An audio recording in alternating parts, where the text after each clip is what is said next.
ask Mr. Showalter to lead us in the pledge of the flag. Now, 4-year orientation, the flag is on the front of the building, so, we're gonna do the best we can. It's our first time being in a new place. Thank you, we'll have it on, so.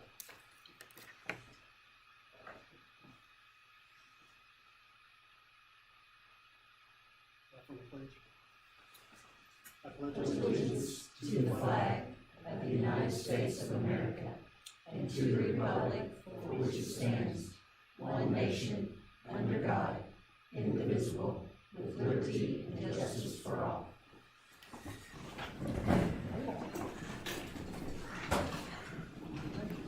Thanks. Good to be back where we can. I think so. I think, yeah. I had excellent connection. Zoom, just let feedback, we had to ask one person to say it, I missed that, thank you.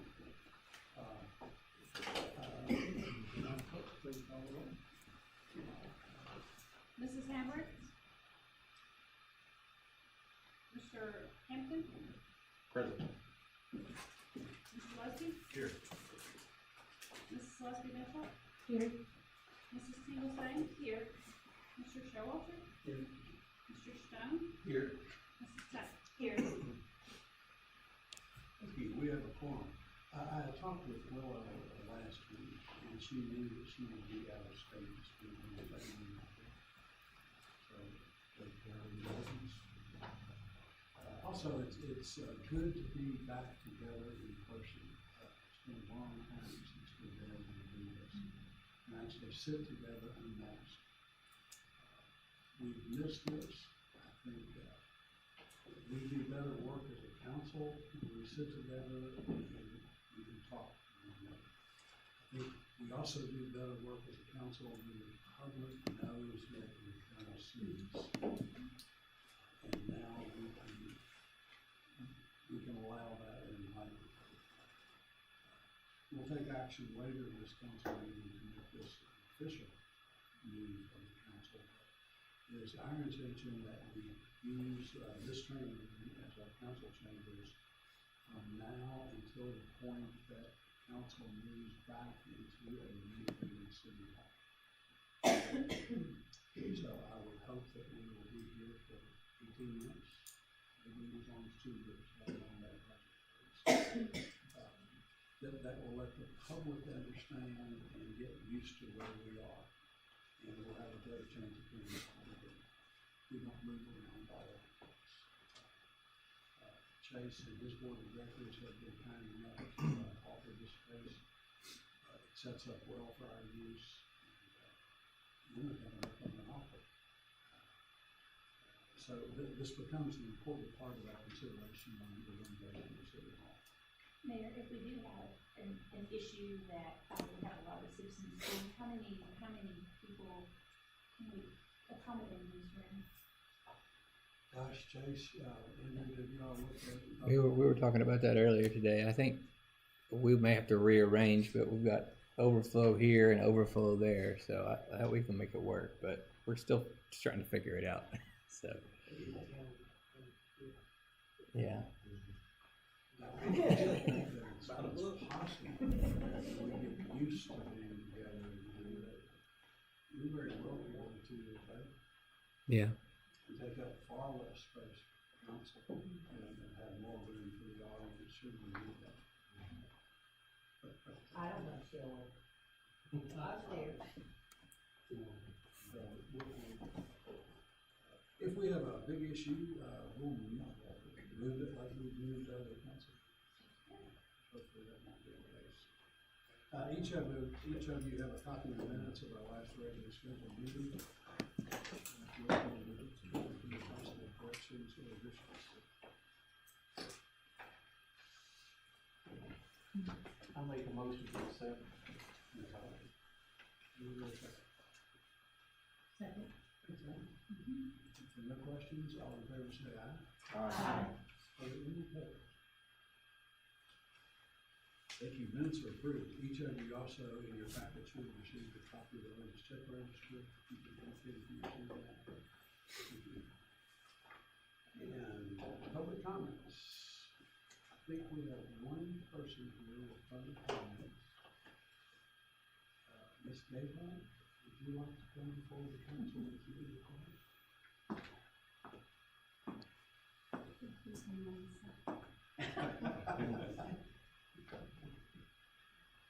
So I did share what the street closure would cost. Yes. We're gonna try something more than, but it doesn't rain on April 30th, but we are going to try to do prom on Memorial Drive leading up to Georgetown College, calling it Under the Stars, to kind of mimic what Anderson County did last year. We decided to do it twofold. Number one, try something new, start new traditions, and number two, if at that point when we're talking about prom, that we had to go back into different types of restrictions, if we had it outside, then there was a greater possibility of it just being able to have prom this year. So we're at Georgetown College, we've spoken to Georgetown College about closing both ends of Memorial Drive. We can try those two so that we can start getting set up and everything set up on Saturday morning. And then the other set would take place on Saturday, and it's College Street, pretty much where Giddings Drive comes out on both sides. Just enough so that we can try to contain all the students in one area, and so that people couldn't drive past that, which would require the city shutting that down for us.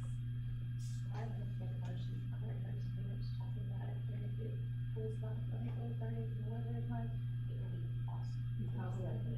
Yes. Anderson Excellent. County, talked to some parents about it, where said it was a blast to have it down there, so. I think it's cool to have it leading up to Georgetown College in Georgetown, because we use that a little bit and just kind of open that up and just you're welcome to come chaperone, we're gonna need all we can, so. I wasn't gonna say a big no to that. You can come, so I appreciate it. I've done my turn, somebody's gonna do it. That's our talk to you. Is anybody, you have any plans for parking? We do, we are going to use, one of the residence halls has an east and a west parking lot. We're gonna allow us to use those for student parking. We're going to have the staff and the chaperone parking, is it Keene that's on the other side? There will be Georgetown College students there, but it is the last week of finals, so they're kind of hoping that a lot of them will go home. We're going to utilize Patterson Hall at one end, and then we can also use these. You probably could ask Georgetown Baptist Church too. Somebody said we asked the church in several places around here as well, so. Sounds great. Motion's been made and seconded. No more questions. All in favor, say aye. Any opposed? Okay, you can have your comment. Thank you. Thank you. Any other public comments? All right, mayor's comments. Just a couple of things. I've mentioned from time to time, the work that Arlene and I have done with a professor from Moorhead, Dr. Gary Bell, has been working on a book about Florida Spring, the history of Florida Spring. I mentioned to you, I've read some drafts and that's history. I want to about the spring and its importance. Just this week, over the weekend, we sent you a copy of the books in our publication, the Kentucky Press. So it's pretty important to the publisher. And he sent us the cover of this book. And it's a 4 years old, just exciting to go over it and afterwards. It's a very detailed history. Am I allowed my thunder?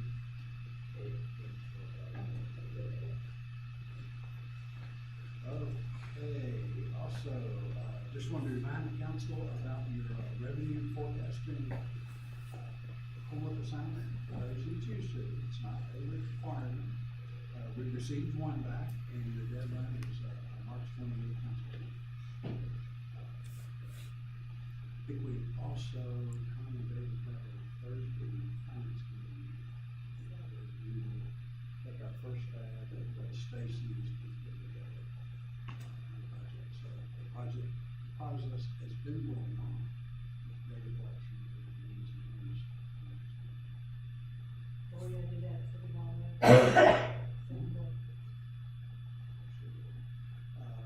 We'd let y'all know that our risk manager is on board in City Hall. He's in the office by Court Holly used to be. I've visited with Patrick for some time and very senior, and I think we'll really have a good perspective on risk management and helping us get those instruments. Johnston. Johnston. Johnston? Mhm. Just to keep council up to date, we're moving forward with the work with our architects and looking at contracts from the architect. We're also ready to move forward with an RFQ for an at-risk construction manager. We indicated to the council that we're going to take that step, and we've been working toward that. We anticipate that being advertised Friday, and would hope that that will close by May 23rd. So we're moving forward, completing the thing for the city on renovation day. We think from a cost control point of view, that may be one of the most important steps the council takes. Since they can work early in the process with the architect to make sure that materials that are actually available and affordable are included, rather than something that might not have a practical element to the discussion. Partnering with the architect, at-risk construction manager from the inception, I think gives us we'll pay a little more in fees, but I think we have a lot better chance of getting an affordable project with it. Eddie had a good update for us that I just wanted to repeat to you on sidewalks. We had sent out 140 letters. We received 70 responses. We've actually got 24 of those with checks in the bank. So that's real positive. We'll develop a process for circling back to those we haven't heard from. This proves it works.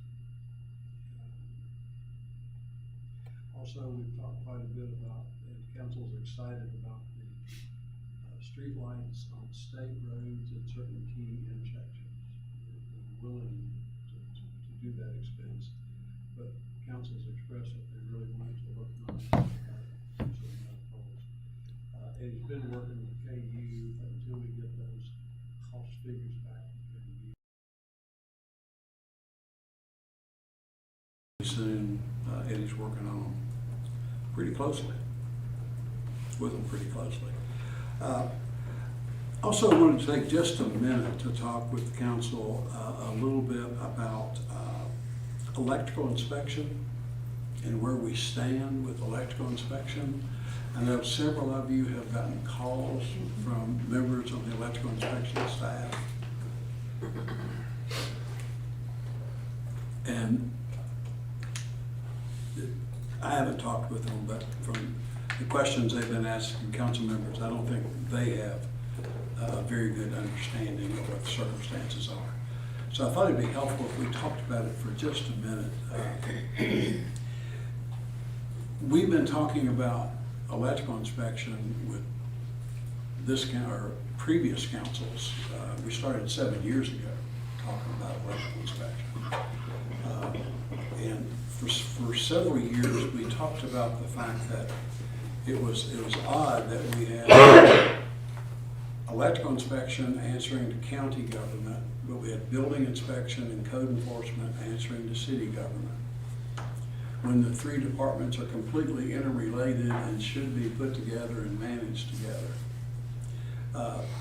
The truth is, many years ago, electrical inspection was under city administrative control. It was changed to county administrative control for one reason, and that was so a then sitting city council member could stay a sitting city council member and electrical inspector. So that was the reason it was changed initially. It made much more management sense for the three departments to be together. And I have asked Judge Lusby to consider that. And I have asked Judge Covington to consider that administrative change, just so they could be effectively managed. I even offered Judge Covington, I thought it was so important to integrate the three, we offered to let the county have building inspection and code enforcement so they could manage all three if they didn't want us to have electrical inspection. But we just never got anywhere with that discussion. In the midst of that process, we met with a number of builders. And the builders brought to me the suggestion of privatizing electrical inspection because of their experience in other cities and counties around us. That's where the idea first came from. We learned that a number of cities and counties are doing this at zero cost to the local government because it's done by contract electrical inspectors. That's when we started evaluating that. We found out it was, we think, a real option. I announced it to this council over a year ago, that it was our intention to go in that direction. If we can provide a service to the public at no cost to city government, and that service be delivered in an appropriate way, I didn't see much sense in subsidizing that activity. So we've restated our intention to do this at the last interlocal committee meeting. Those of you who serve on the interlocal committee will remember that was that topic was a difficult one at that meeting. And then in recent weeks, I have sent a very formal letter, meeting the letter of our interlocal agreement, announcing that we would not be a part of that agreement. So we've been about as forthright with our efforts with this for a number of years, and at least for a year or longer, talking about the privatization. I don't know what our current status is. Andrew, Devin, and I are working to assure ourselves through an RFQ process, working to assure ourselves that if we privatize this, there are electrical inspection contractors who will fill the void, and it works as we've been told it will work. If it will, and it's at no cost, that's exactly what we're going to do. If we find out that is not a viable solution, then obviously we're not going to ask you to take that step. We believe we'll find out that it is a viable step. Does Fayette County do that? I'm sorry? Does the Fayette County have private electrical inspections? Yeah, Fayette County does. Fayette County is large enough, Karen, to where they hire one company Oh, okay. with a dedicated contract for Fayette County. Some have suggested that we might be large enough to do that as well. But it's our intention at this step to have multiple contractors. We're evaluating. I think the real question is availability of people to do the work.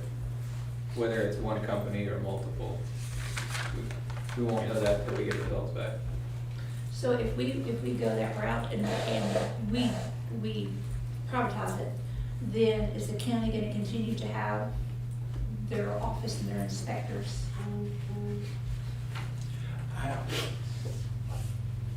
If I had hoped that if these services could be provided at no cost to the taxpayer, that we would all see that. But I think from what I see now today, I think it is the county's intention to continue electrical inspection.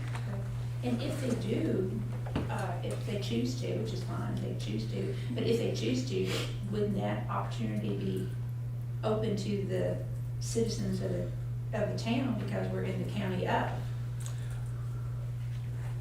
Those are all of the issues that we're trying to work through right now. Okay. There are a lot of what-if possibilities here, and we're trying to think through all this. I would think because we're taxpayers of the county and of the city, that we would still have the services of anything that the county provided. I mean, it's just my thinking, so. Yeah, although my guess is, and again, I haven't had these conversations, I would assume that they would want to stay in business. And if we have a stable of contractors, for example, if we have 4 or 5 or 10, that perhaps they want to be one of those in the stable Understand. that people could hire. We just don't know. There's all kinds of what-if possibilities. We're working through those as quick as we can. Because you want to take that for this year's budget. That'd be a part of this year's updated budget. That'd be just soon our budget. Yeah. But I think those employees that are calling you council members are county employees. You can't tell them much other than what we've discussed here at council, and this has been a long-term conversation. But I don't think there's a resolution on the county side to it yet.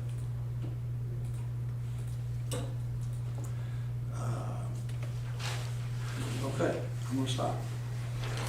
Any questions from Georgetown? Chase, item 7, wastewater plant 2 user agreement. Park right here, if it's all right. Yes, sir. Good evening, and normally I feel like I'm the bearer of bad news. That's what I always tell the mayor, whether it's capacity issues, regulatory issues, rates. Tonight I'm really happy that I can present a small piece of really good news. So what you have in your packet tonight is an amendment to the user agreement that we have for wastewater plant 2. Wastewater plant 2 is our plant at Toyota in the Lakefront Business Park. That plant is owned by Georgetown Municipal, but operated under a user agreement with Toyota. Let me throw some technical data at you, and I apologize for this, but it'll help for better understanding for everybody. Under the current user agreement, Toyota funds the plant, but we own and operate the plant. The plant is permitted at a hydraulic capacity of 2.2 million gallons per day. That's how much we can treat in a day. By the agreement, Toyota is allocated 1.5 million gallons of the 2.2. We are allocated 0.7 MGD. Now go back a few more years. When that plant is originally constructed, designed and constructed, there's so much redundancy after redundancy built into that plant. There's actually 3 million gallons worth of treatment capacity, 3 million gallons per day. However, it's only permitted at 2.2. We realized that, we've recognized that. So back in 2020, we began working with Division of Water saying, hey, we'd like to utilize some of this capacity. It's sitting there, it's not being utilized, we need it. Started working with Division of Water through a re-permitting process in April of last year. They sent us a revised treatment plant discharge permit where we can utilize all 3.0 million gallons per day of that capacity. So next, we start working with Toyota. We're not just going to change what we utilize without our partner there. And we work on revising the user agreement. Toyota's allocation is moving from 1.5 to 1.56 MGD. They're taking an additional 60,000 gallons. So theirs is staying the same for all practical purposes. Good news, we're adjusting our allocation from 0.7 MGD to 1.34. We're almost doubling what we can send to that plant. That's from anywhere outside of Toyota. So that's all of our customers. That takes us to the 2.9, so you've got an additional 100,000 gallons of capacity there. That remaining 100,000 gallons, that will be directly allocated to Lanes Run Business Park use. And we've worked with the Business Park Authority, worked directly with Jack, and we've looked at the remaining usable acreage in phases 1, 2, and now 3. And Jack and I came up with what he thinks is reasonable for the next, I'm gonna say 5 to 10 years, what he thinks he'll be able to bring clients in. So we looked at that acreage and we said, let's assign a value to that based on zoning and generally what his clients are. Obviously, if he brings in a high-end user, it's gonna take a bigger chunk of that capacity. That'll be a good problem to have, but that's something that'll have to be considered. We'll continue to work with the business park on that. But now they have guaranteed capacity, 100,000 gallons for the business park's use only. We will track that with them, and that keeps the business park moving for the foreseeable future. I think everybody wanted that in the agreement. Toyota wanted it, we wanted it, I think you all wanted it. I know Jack wanted it, so we don't want to be the holdup for anything in the business park with as valuable as that asset is. So this re-permitting, I've told you about who all was involved. It took a lot of work. It's taken a lot of time that results in this 3-page amendment that is pretty basic, but this is huge for Georgetown, and I'm really proud of this effort. That's what I'd like you to consider tonight is this amendment. I want you to hear me say this now. Please hear me say it. This gives us this additional 600,000 gallons. I'm going to say in the not too distant future though, physical expansion of Plant 2 is going to be required. This is going to bridge us to that point. However, same as Plant 1, there will have to be a construction expansion there in the near future. It's not 10 years out. I don't think it's 5 years out. I think I'm going to be bringing, in this building, we're already talking about it. We're already starting the planning process. That's going to be coming to you. This is what's going to get us there. This is for your consideration tonight. I'll answer any questions you have. And that should be exactly consistent with the strategy that we've discussed with you. The re-permitting of the plant, operating it as it was intended to maximum permit and then operate it that way. And that would give us an at least interim solution to the demand in Lanes Run Business Park. And get us to the point where GMWSS can bring you all another 5-year plan, like we did a handful of years ago, with a new set of capital projects in that 5-year plan. And most assuredly, an expansion of wastewater 2 will be in that 5-year plan. But this is exactly the way we envision this large strategy to work. And other than a little faux pas at wastewater plant 1, it's been going real well. I'll make a motion for approval. I'd love to do that. But I also have a quick comment, unless there's a second. I just got a quick question. Okay. Of the current 0.7 that you have, how much is that being utilized right now? Our current customers utilize our 0.7. Okay, so you're close to it. You're in Close. that. I'm sorry. I misspoke there. Our current customers plus the availability that has been approved by the board of directors, but not yet necessarily connected to the system, will take us to our current allocation of 0.7. Okay. Okay, thank you. So the summation of those two numbers. Thanks. Those very, very gradual approvals that were given are a part of managing up to that 700,000 until we knew that we had more. Okay. I'll second it. Motion's been made and seconded. Any other questions for Chase? Another quick question, I guess. Chase, this was kind of a newfound gift, right? I think as I recall, Mayor sharing with us that, and we realized that the infrastructure was there. It was just a matter of going through the permitting process.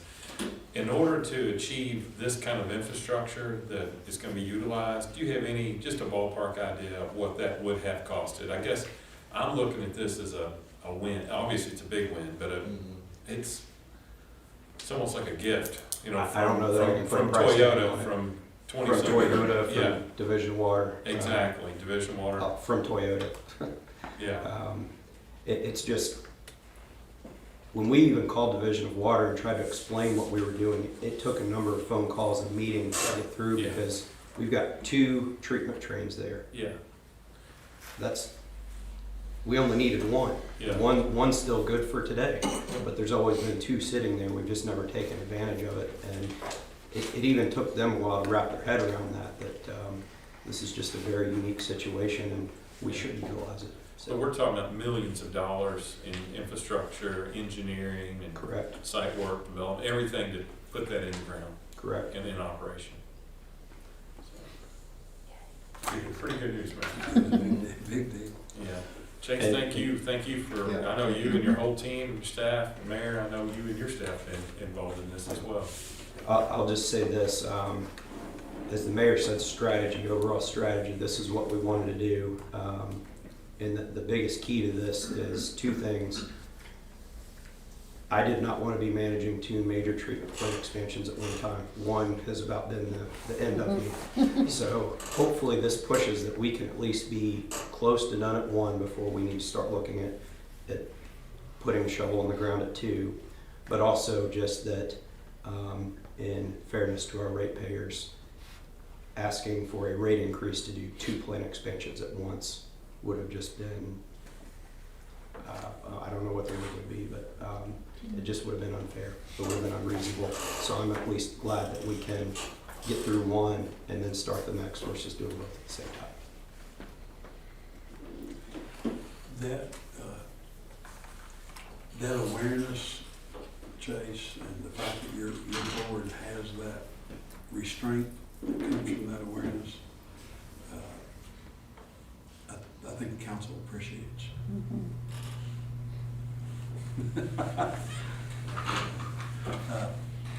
If there are no other questions, all in favor say aye. Aye. Are any opposed?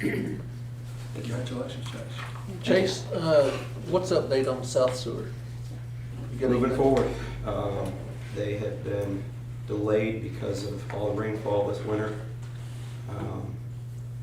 We actually had a meeting, instead of just the normal construction progress meeting, but just a management level meeting with the contractor and our engineer. Said, how do we get moving? And one of the keys come out of that is they've been working on the main trunk sewer and the pump station site. Our stress to the contractor is we wanted to see multiple crews attacking different components of the project. We want to see two crews working in the mobile home park. We want to see multiple crews on the line. We want a pump station crew. We want another crew just for everything else. Attack this thing. And I think that message was heard. And I look to see them really get progress more so than they had thus far this spring and this summer. Thank you, sir. Anything else for Chase? I'll go home and rest. Thank you. Okay, item 8 on the agenda, city attorney. The first 3 items are first readings of ordinances, all related to the same issue. They're all related to the short-term rental issue that Laurie Saunders has been working on for some time. We don't want to have a lot of leakage of that revenue, and it's a fairness thing where all should pay that overnight tax, if any pay it. It's just like trying to get Airbnbs and that type of thing. It's very popular these days. And growing such that it's beginning to make a real dent in other numbers, and we haven't had the mechanisms to really track it and do it. So, we've got a first reading of an amendment to the zoning code, and that amendment to the zoning code required a public hearing at planning and zoning. So there's been a lot of public input on this. You all may have talked to some folks who own rental property or Airbnb properties. I've talked to several myself. Probably the single most vocal owner with questions and suggestions has been Roy Cornett. And Roy has worked, Devin has worked very closely with Roy, and Some of the suggestions were really good, and we tweaked our ordinance, and we changed it and answered many of the questions that Roy had. Not all, but I think we answered most of the questions that all other property owners have. I'm not sure I can say we answered all of Roy's. But it has been pretty well vetted, and that's what these 3 ordinances are. We're gonna wear the clerk out, but I just wanted to set the stage for those that on first reading and first readings. Yeah, and just to Mayor's point, the first one is an amendment to the zoning text that provides the zones where they're permitted conditional uses and not permitted.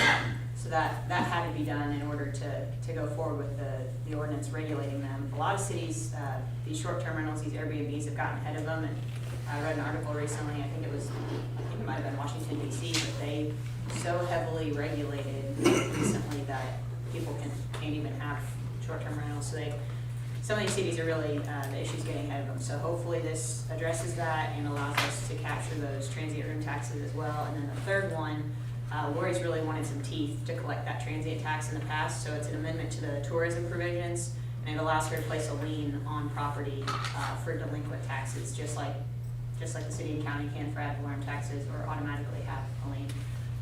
It gives her that mechanism so that she doesn't have a bunch of delinquencies out there for people shirking their payments. Do we know about how many at this point in time we may have in Georgetown? Does Lori have an idea? The Airbnbs, That people are doing this? she's been frequently sending out letters to Airbnbs that she's aware of, letting them know that they owe her tax and they're not paying it. So now that we have these other mechanisms, we're hopeful that we can be more aggressive with those people. But I don't have a number. I'd be allowed to ask, and she might have a projection. I mean, honestly, I think you can get on Airbnb and it'll tell you exactly how many units are popping up. But yeah, I mean, she can tell you how many are remitting payment, and notably the ones that are paying her already are the ones that were at the table talking with her and me about suggestions and questions about the ordinances. Kentucky cities are running into this, and some are doing some humorous things. We've run across one city who the penalty is they can cut off their water for not paying the transient tax. So we did not put that in our ordinance. We thought you all might consider that a little extreme. Lori must be watching, because she texted me that she believes we have about 60 units and 30 are paying. So I just did a 50%. search and it says there's 55. Yeah. So 55, 60. 50% are complying right now. And is it the 3%, like would we Right. propose something? Yep. There's also a provision, David, where the owner has to register with the Revenue Commission. And that is a $25 fee, and that is an annual registration with the Revenue Commission. That's the only mechanism by which we can know that a property owner could argue, and has argued, that he is already registered with the Revenue Commission and pays net profits tax on his business, which includes revenue from those businesses. We would have no way of knowing what the nature of that income was. Was it appraisal? Was it real estate commission? Was it Airbnb? We simply wouldn't have a clue about what that revenue was unless we asked them to register that Airbnb. And that's the way we'll know how many there are and if we're collecting them all. So that's the one citizen that we slightly disagree with, that annual registration with the Revenue Commission. And you have in here a certain amount of time for them to get up to speed on it, because some people may not know, and we want to make sure that everybody's aware and can get in compliance. And so I think that's worked into this, right? Right, and mostly that provision I think is important because the second ordinance that you'll hear read specifically requires certain posting requirements, that they post contact information for emergency contact for, I don't know, water, gas leak issues, those kinds of emergencies. So it's mostly those provisions that Airbnb hosts right now are not required to do those things, so it'll give them some time to come into compliance with those, but that's correct. Good.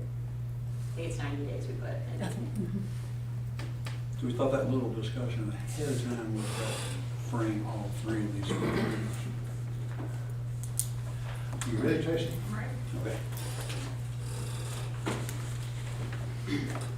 An ordinance amending Article 2 of the Georgetown Scott County zoning ordinance to define short-term rentals and unhosted home sharing and provide zoning requirements for short-term rentals. Summary 1, establishes definitions for the term short-term rental and unhosted home sharing and deletes a portion of the definition of family to correct an inconsistency with other zoning code provisions. 2, provides that all short-term rentals shall be registered with the Georgetown Scott County Revenue Commission. 3, creates section 2.58, which defines the zone in which short-term rentals are permitted, conditional uses or prohibited. 4, provides for repeal of inconsistent laws, severability of provisions, and an effective date upon passage of publication. The full text of this ordinance is available for examination in the Georgetown City Clerk's Office, 100 North 4th Street, Georgetown, Kentucky, 40324, or at www.georgetownky.gov. Introduced and publicly read for the first time, March 14, 2022. Thank you. That will be first reading of the amendment to the zoning code. Shall we have first reading of the short-term rentals ordinance?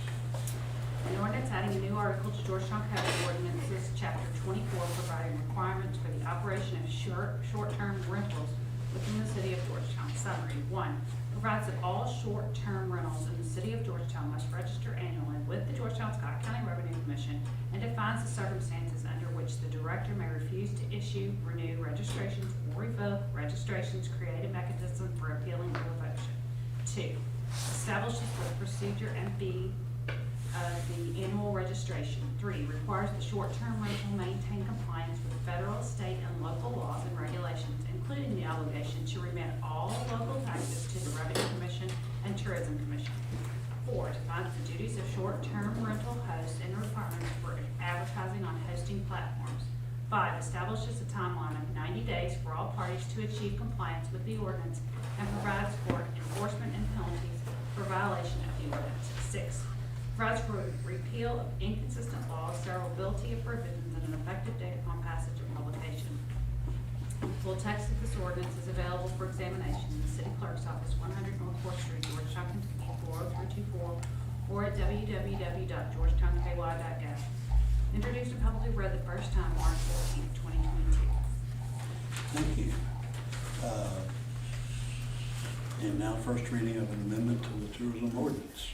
And in each of these cases, you've seen the sponsors are Mr. Shelter and Ms. Leslie Mitchell. An ordinance amending Georgetown Code of Ordinances, Chapter 2, Article 5, and Chapter 36, Article 5, regarding a recreational trust in the Convention Commission and a transient room tax. Summary 1.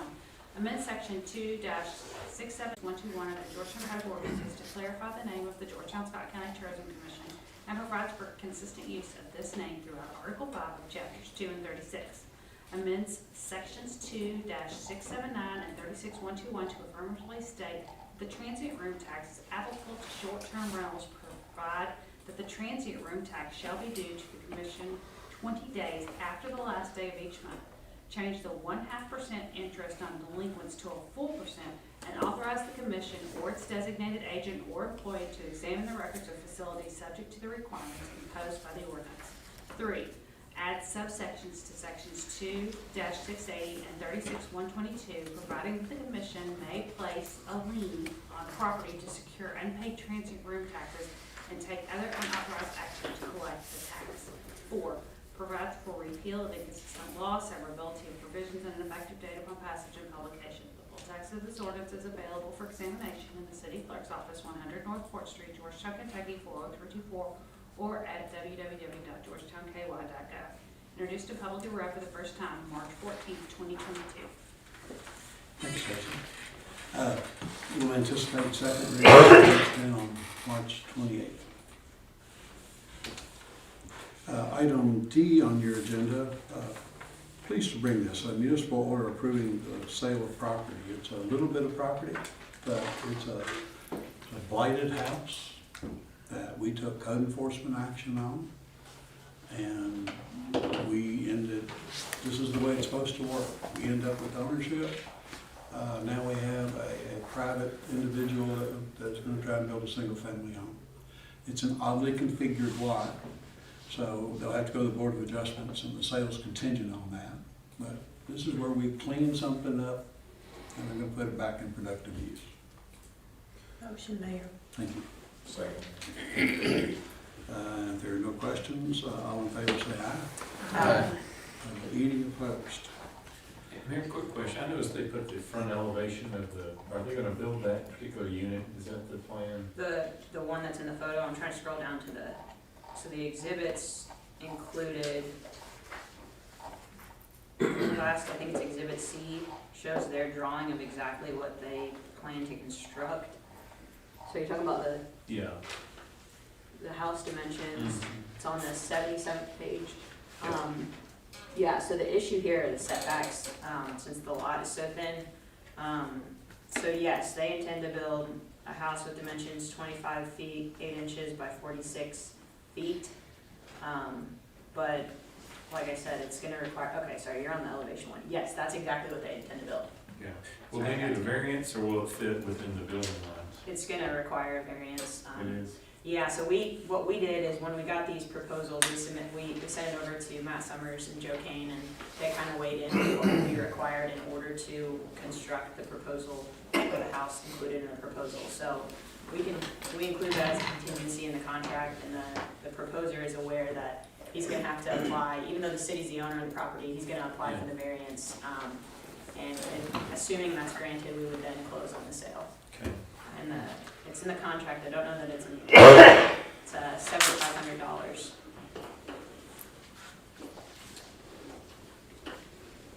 So we can update the council. I assume that he's gonna try to go to the Board of Adjustment next month. That's what he indicated to me, so that would be, I think, April 10th or something, or 11th. But yes, this is the design. Much better than what was there. A little bit. Here, while the chief's here, I do want to ask a question, is they're gonna need a variance, to bring in the lot lines. Instead of 7.5 feet, they're gonna have to go down to something like 6 feet. I'm seeing new houses built now in Lexington that are much closer than that. Awful.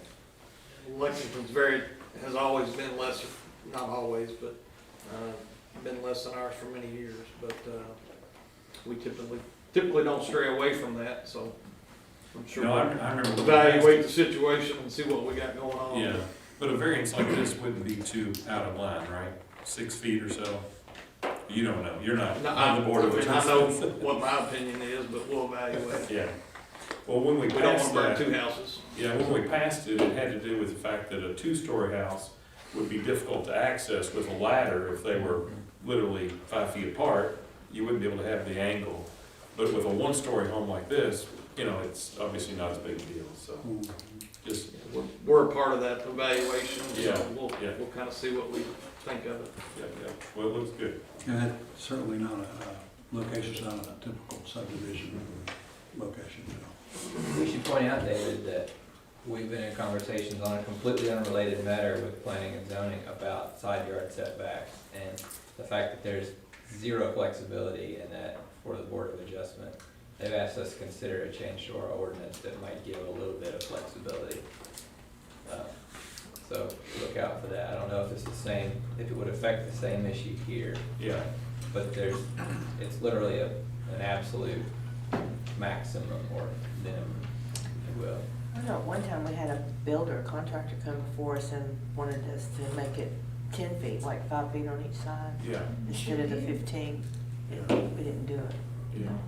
Because the subdivision you just mentioned, Lexington, actually, Kevin and I were in this not too long ago, and he was talking about how close that. I said, yes, it's awful, and I reminded him in our past history that came to us, and thank goodness that we stayed firm on that, because I think the subdivision is horrible. And then there is a danger, not only because the fire trucks can't get, which is what you all had always taught me about getting the fire trucks there, but it's not even that, it's just the fire jumping from one house to the other, and they're so close to each other and melting their siding and all that. We even have that now with some of our subdivisions in Yeah, even the setbacks now, we're melting siding, fires getting into second homes on a regular basis, so I mean, like I said, we limited forces that we have on scene, we try to limit fighting one fire instead of two, so. And That's that's the reason for the setbacks, and we've held, like Andrew's saying, we've held firm on that for years, so. And the closer the houses, the more neighbor problems you have too, and it's just human nature. When you're in each other's faces and getting closer and closer, so I like our setbacks as we have it. So go ahead and get that ordinance ready, Andrew. Yeah, sounds like There's gonna be We discussion. should rush right into that. You may need to get those chairs out over there. All righty. Let's see, did we vote on that? I had a motion and a second. But we didn't vote. All in favor say aye. Are there any opposed? Thank you all. The next municipal order is approving the purchase of property. And these are very small lots right across the street from our police department. And we figured that we really wanted to own that property. And it's, we would like to own more of the property over there. There's a pretty big eyesore across from our beautiful police department. But rather than that getting larger, we're going to buy this little toehold with your approval. Motion, Mayor. Thank you. Second. Thank you. If there are no questions for me or the chief, all in favor say aye. Aye. Are there any opposed? Thank you. Item F can make this our official home. If with passage of this resolution establishing this is our location for our regular meetings, we can stop having to call a special meeting every time we gather you all together. It doesn't change too much. It gives us a little more flexibility on the agenda. If we had to walk something on an agenda, you can. So this resolution establishes this location as a regular meeting place. Motion. Thank you. Second. I have a question, Mayor. Yes, ma'am. Can my traffic or committee meeting be here as well, the third Monday of every month? Chase? Yes, he's Thank you. Cover that. Okay, motion's been made and seconded. All in favor, say aye. Aye. Any opposed? Thank you. Stacy has second reading of the budget amendment ordinance. Eddie. Yeah, I think Eddie's. Jumped Eddie. Oh, Eddie, sorry about that. I actually specifically asked you to be here tonight, didn't I? And then I just skipped right over you. This one's fun to talk about. I asked Eddie to be here and to bring these handouts because what we want to discuss with you is a change order to our West Main Street tap project. And it's not an inexpensive change order. It's a change order that is $99,812.30. As we've worked through the final details of the TAP grant program, and you all are aware of the history, that grant grew from $750,000 to $1.4 million on the project due to the stabilization work that we had to do on the viaduct. Eddie and others worked pretty diligently and we got the additional funding. As we get this close to the finish line, in these plans, these have to, right now this orients toward the deck that we're replacing, that we ripped out. What you see in red are the change order areas. Might you give a copy of this?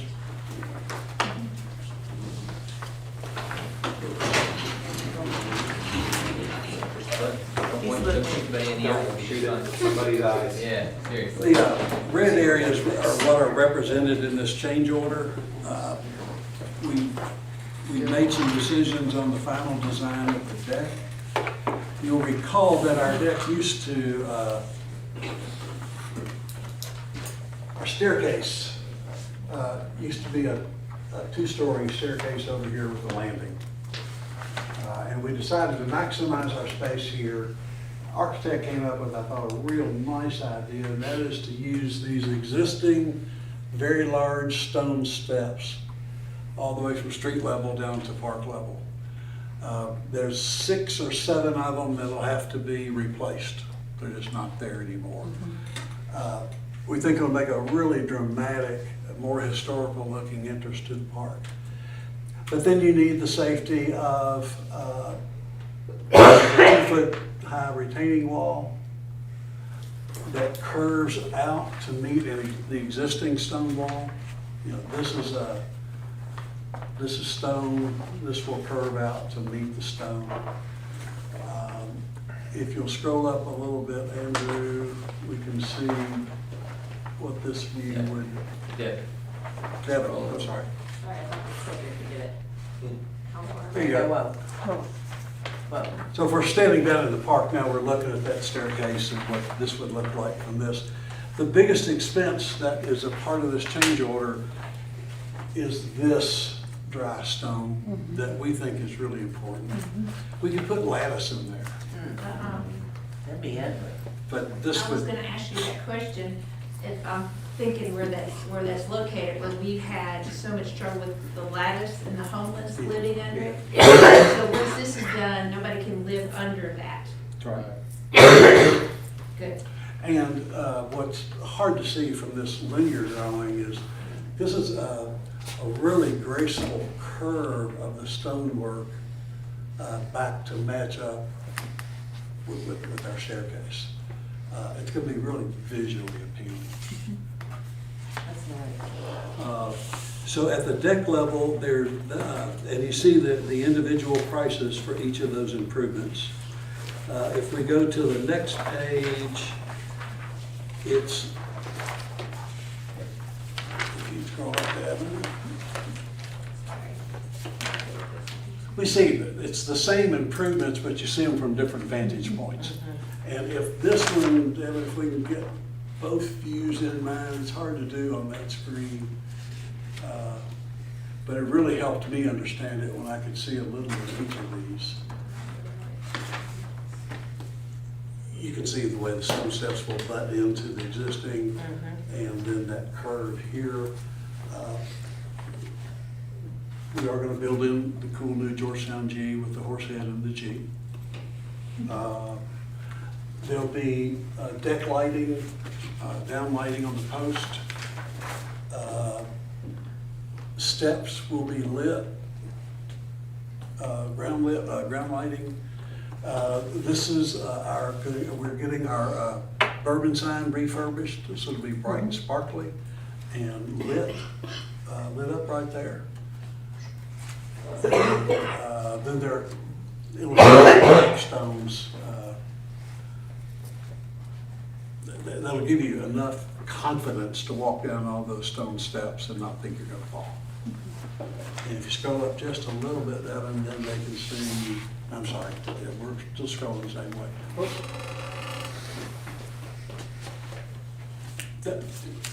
Those correspond to the three pictures that you just saw.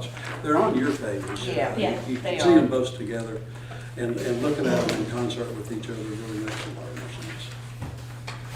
Then if we go across, the next place we're going to improve, now we're on the other side of the spillway. And there's that significant area in red.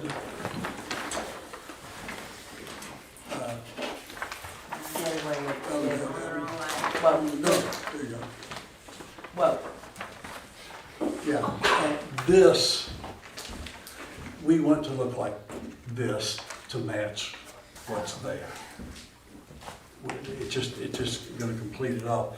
And then this simply puts the dry stone facing on our steps right here. Now, the thing that this view in particular makes me want to just, folks, be aware of this sidewalk is 10 feet wide. It's 10 feet wide on both sides of the street, which is legacy trail width. It's gonna really feel comfortable. The street's gonna be narrow. It's gonna be nice to hang out there. Then, as you see the best view. Go back to the first page. I want to show that huge expanse. No, that's okay, David.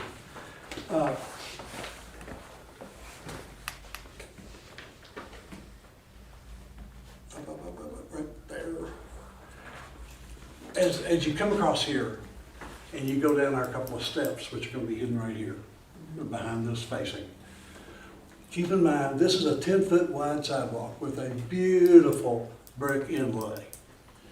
And our wall, remember, our wall curves back, way back. This becomes a huge, expansive area. Beautiful 10-foot sidewalk that goes across a little narrow street into our friends that live on West Main Street. With the little dinky wooden steps and the uninviting trip across their front yard. We're building this as a launching point to the worst neighbors in Georgetown. You can print that, Mike, I don't care.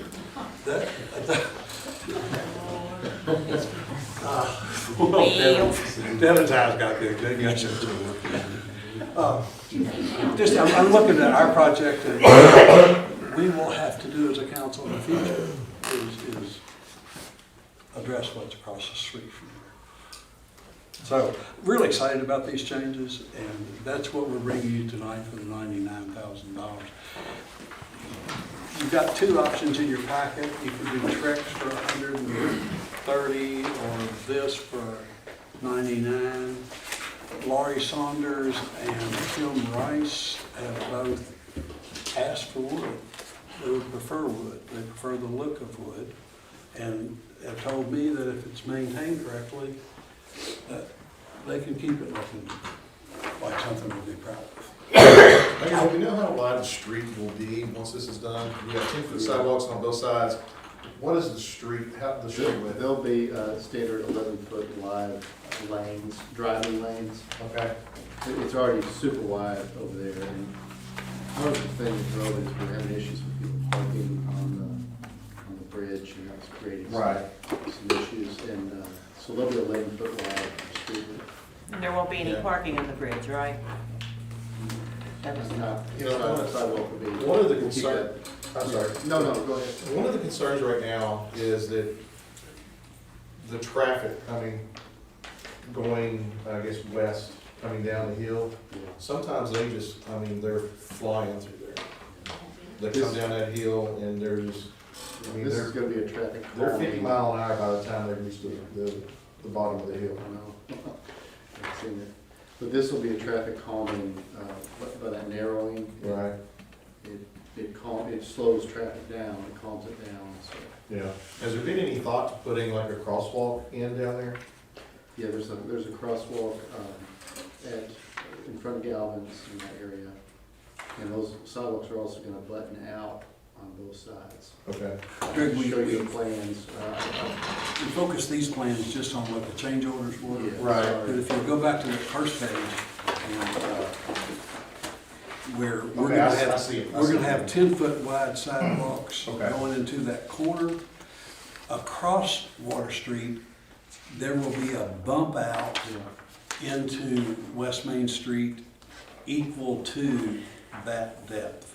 Okay. So visually, they will be tied together with the same trip. We're trying to shorten the trip the pedestrian has to make across Broadway. Right, okay. Thank you.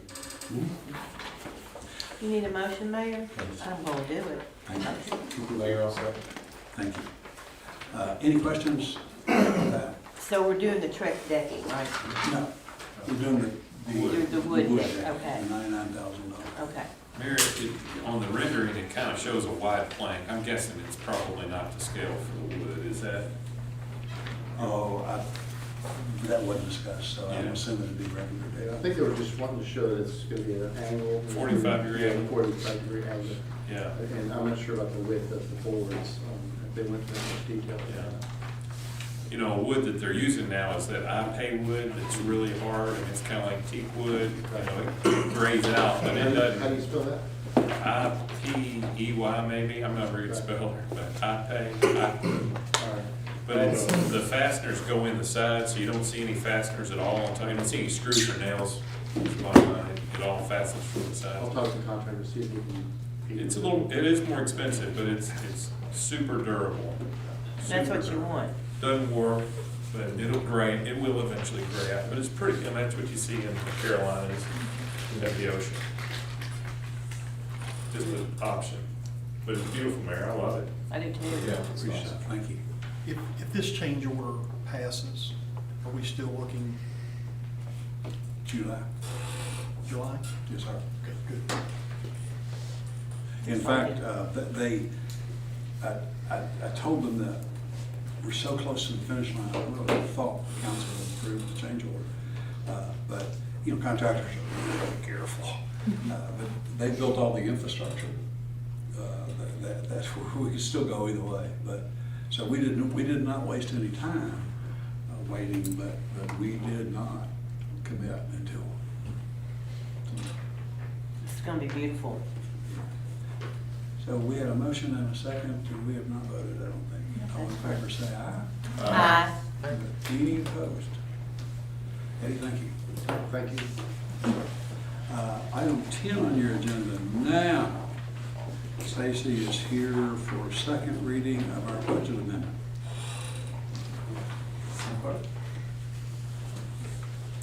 An ordinance amending the annual budget ordinance for fiscal year July 1, 2021 through June 30, 2022. Summary, general fund. Prior year revenues are increased by $284,494. Franchise fee revenue is increased by $72,000. Intergovernmental revenue is increased by $1,425. General government expenses are increased by $2,240. Building inspection expenses are increased by $2,850. Police expenses are increased by $127,215. Public works expenses are increased by $126,513. Engineering expenses are increased by $96,500. Capital expenses are increased by $86,000. Transfer to other funds are increased by $109,601. 911 fund. Intergovernmental revenue is increased by $9,547.50. Dispatch expenses are increased by $19,095. Grant fund. Federal grant revenue is increased by $492,566. Police expenses are increased by $54,162. Community service expenses are increased by $438,404.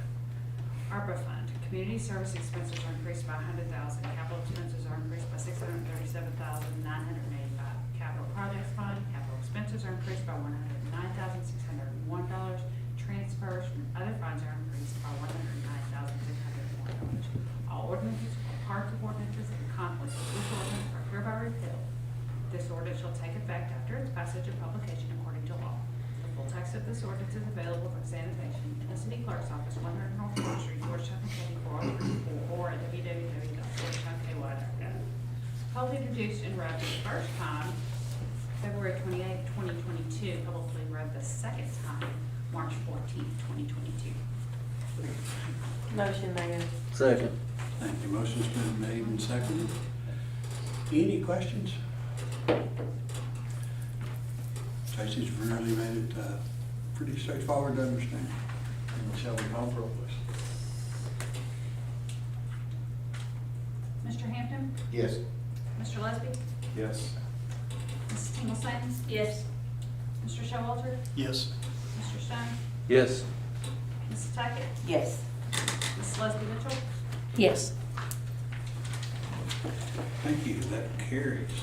Item D under finance, Stacy has brought a resolution declaring an intent to reimburse for capital expenditures. We discussed this previously. This will give probably a future council the flexibility to bond any of the costs related to the City Hall project in the future. And you can reach all the way back with the passing of this resolution. Should a future council choose to do that, they could reach back and reimburse themselves, for example, for the architecture cost that you paid for, or engineering cost. Simply preserves the option on how to pay for the project for a future date. How at this point in time are we planning on paying for it? Just paying for it. I like that, just pay for it. You don't have money, Just you pay don't do for it. Our current cash reserves are $22 million, and we think the council has the flexibility to consider a number of different options. We're just keeping this one live for future consideration. How long does it stay open? The maximum from, the total time date can be 3 years, but there's an 18-month trigger date from either end of project or purchase of land. There's a couple of intermediate triggers in there, but you'd have at least 18 months from a date that would not start maybe After until the first project's finished. expense or the project's in service. In service?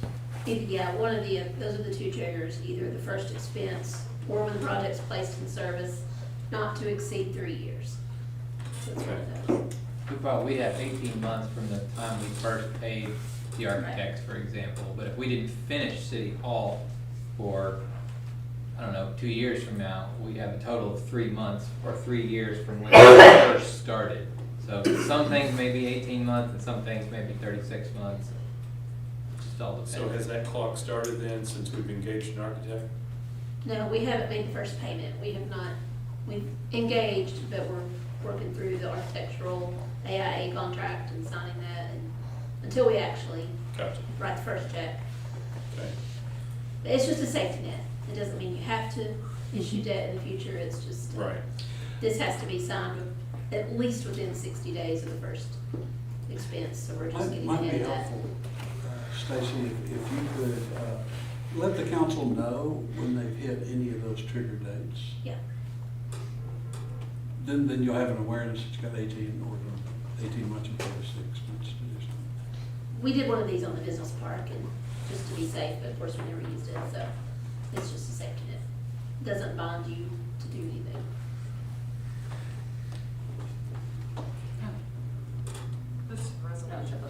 Oh, we said we don't read the resolution. Is there a motion for approval? Motion, Mayor. Thank you. Take a second. Second. Thank you. And if there are no further questions about what that does, all in favor say aye. Aye. And are there any opposed? Opposed. Okay. That carries. Item 11 under Human Resources is first reading of an amendment to the Personnel Ordinance. Mr. Stone and Mr. Hampton have sponsors. This does two things. It's a bookkeep, it's kind of a cleanup in that when we inadvertently left a part-time victim advocate position in our personnel ordinance when we made one full-time. And we need to clean up and take that half of one off, so we inadvertently. And then we're also approving the Sergeant position. pardon? Sergeant. Oh, yeah. We've got a situation that we need to hire another sergeant in our police department. We were losing one of our sergeants for a period of time to military service. We will keep his job open for him. So it creates all kinds of difficulties within the department about replacing someone in that rank for a period of time. What we've concluded is we need leadership. We've added headcount. We can use that sergeant position, so we're increasing a sergeant position. The end result, however, will be you'll put this position in the ordinance, but since one of the positions was vacant for a year, you won't end up hiring that second one until he returns from military service. So you're adding a sergeant position, but you'll be net the same for one more year. When he comes back from service, you'll have that extra sergeant. Correct. And if we didn't add it, we would be paying somebody to act in that capacity. And we talked about doing that, and we decided that for a whole host of reasons, that creates all kinds of problems. It does. Go ahead and have the competitive process, full competitive process now. That became an important consideration, Tammy. The chief has used a competitive process for sergeant selection. It felt odd to use a competitive process and then give someone a temporary position. Right, absolutely. If they're gonna compete for it, they're competing for a permanent position. So we maintain the integrity of that process for the chief, and a year from now, we get another sergeant. So for the short term, is there no net change from a payroll perspective? Correct. For short term. For 1 year. Got it. Just anticipating it. So, that will be our first reading. An ordinance amending section 2-11 of the Code of Ordinances to add one position of sergeant to the police department and abolish the position of part-time victim advocate. Summary 1. Amend section 2-11 subsection C of the Code of Ordinances to add one position of sergeant to the police department. 2. Amend section 2-11 subsection C of the Code of Ordinances to abolish the position of part-time victims advocate for the police department. 3. Provides for repeal of inconsistent ordinances, severability of provisions, and effective date upon passage of publication. The full text of this ordinance is available for examination in the City Clerk's Office, 100 North Court Street, Georgetown, Kentucky, 40324, or at www.georgetownky.gov. Introduced in public array for the first time, March 14, 2022. Thank you. We'll have second reading then on our next council meeting. Item B under Human Resources, the municipal order approving contract renewal with Vector Solutions. Megan would have brought you this renewal previously, I think, but she was waiting for our new risk manager to come on board and evaluate that software to make sure that he thought it was adequate for what we want to do. And he looked at it and thinks we can work with it, and now we bring it to you. Motion. Thank you. Second. Second, thank you. And if there are no questions, all in favor say aye. Aye. Any opposed? Well, there we are. We're down to council comments. Mark, going to start with you. Thank you. Tammy? I wanted to mention that Connie and I are in the new Citizens Police Academy. We had our first meeting on Tuesday night, this past Tuesday, and Chief Bossy was the speaker.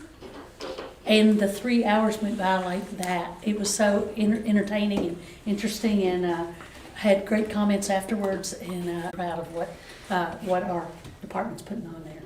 So really enjoyed that. Well, enjoy your experience. Huh? Few things. One, next week, specifically Monday, starts Public Works sale of the surplus items. Robert says that they've had a lot of contact, especially for the garbage trucks and a lot of the parts too. So the next thing was on the viaduct. Are we going to have Robert's crew do the weed control, or are we going to have someone to do that? Because that has led to a lot of the problems with the stones down there, Sure. especially that vine that's grown down there as well. So, yeah. Right. We'll work that out with Parks and Recreation. Right now, we've got a better working relationship with Kim Rice and her crew than we have in the past. So I think we'd manage it that way, but we need to watch it more close. okay. And then the last thing is, Sorry. go ahead. You should see a lot less opportunity for weeds to grow, because they are going to be filling in all of those gaps that are letting weeds get in and Right. grow like that. And this Still is need that- maintenance. Yeah, this is that vine that's grown down there for years and years and years that they sprayed, and it keeps coming back. So hopefully they can, because that led to a lot of the issues with the mortar in around the stones. So, last thing is actually from Kim. Still needing maintenance workers, lifeguards, youth sports coaches in the worst way, and contact Parks and Rec on that. And then memberships to the pavilion, they've got them off 25% off right now, as well as the Suffaletta Family Aquatic Center. Season passes are only $40 a person. So, and that's all. Speaking of other parts of the park and other improvements to the park, when we met with Laurie Saunders and Kim Rice, we looked at all the improvements in the park. We're doing so much to this deck. The question was asked, what about our little diagonal pier, which is in really bad shape, the one that covers the drainage pipe and actually the spillway right over the street. And our conclusion is we're going to do this where we know we're doing work on a solid foundation.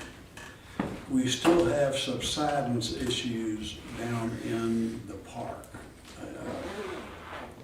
between where we're doing this work and the south cabin. We filled holes,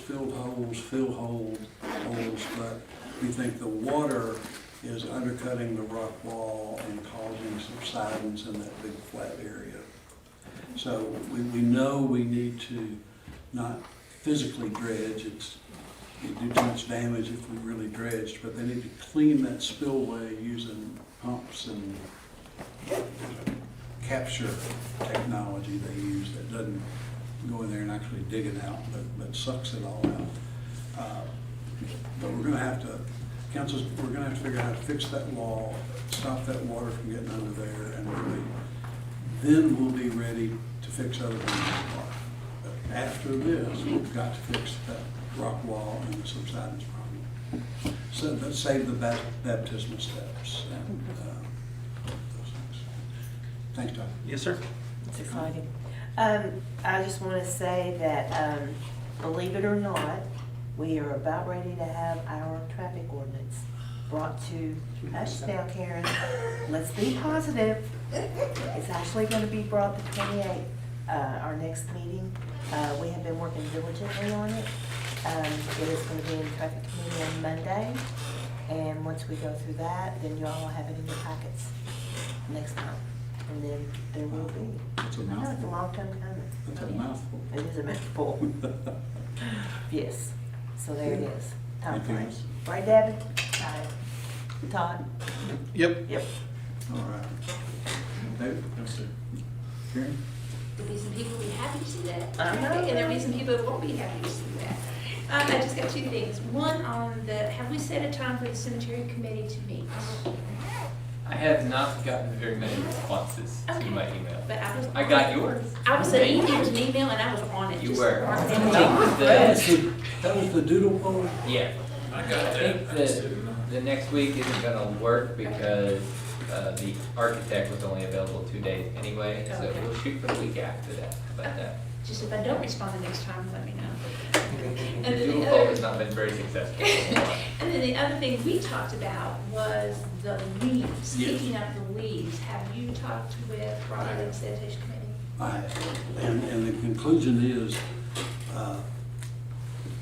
we're gonna keep vacuuming up leaves. Okay. We're not gonna pick up leaves in bags. Okay, I've talked to a couple, it's just funny how that conversation has been a lot since I've talked to you, running into people, in our neighborhood, that some bags of leaves out, and of course they didn't pick them up. And then I ran into somebody in the grocery store and they were talking about that, and I said, well, if you dump them in the street, they'll pick them up, but as of right now, we're working on it. So right now, You got to dump them ideally, because your point's correct. Windy weather, spring weather, maybe call Public Works and know when they're coming and then dump them.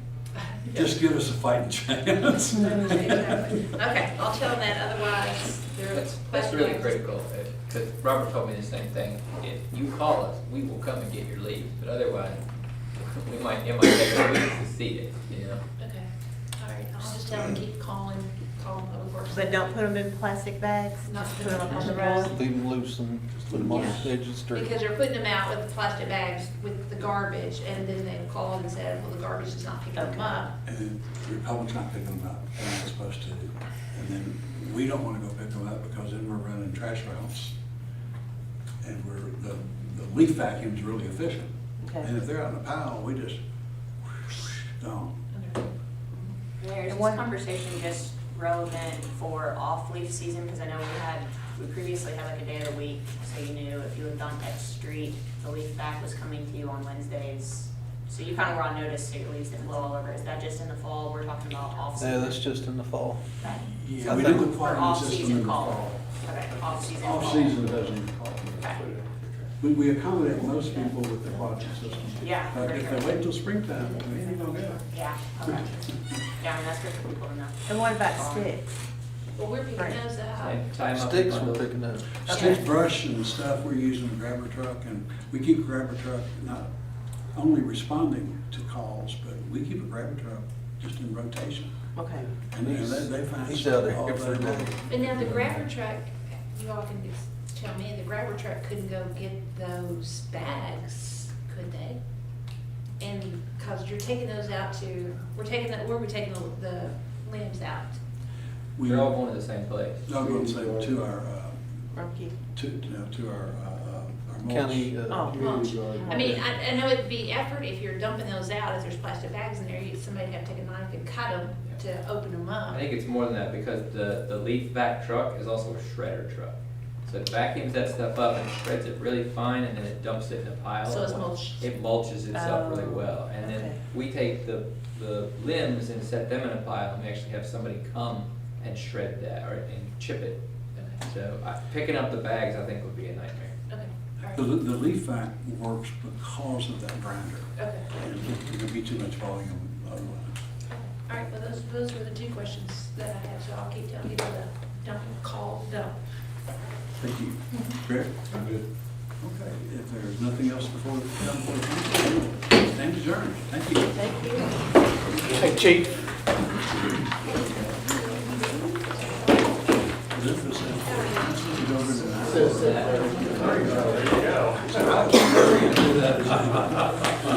As it was, it lasted over an hour. I can't wait for now you're taking her to. Oh, good.